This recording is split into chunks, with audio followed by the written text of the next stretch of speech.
قفسه سینم شکسته، آسیب‌های داخلی بیشتر دیدم. میگید از اون ساعات، از اون اتفاق چه شد؟ شما چه میکردید؟ من روی تخت بودم، موبایلم روی زمین بود با فاصله. خانواده‌م هم اتاق بغلی خوابیده بود. من خواب بودم چون موقع نماز بود، من داشتم بیدار می شدم. همه اتاقم فرو ریخت، آوار فراوانی هم روی من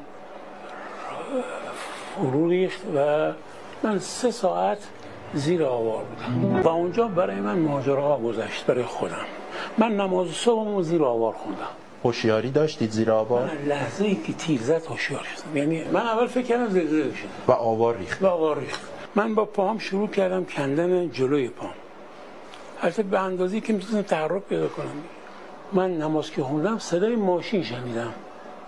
بعد از نماز صدای ماشین شنیدم، گفتم پس زلزله نیست، چون توی شرایط زلزله در تهران ماشین تو خیابون نمیاد. گفتم خب اسرائیلی ها من زدم. لحظات آخر تعیین کرد، اکسیژن دیگه کم بود، نفس‌های به اصطلاح نقطه‌ای میکشیدم، نه نفس عمیق اصلا نبود، فقط نفس نقطه‌ای میکشیدم.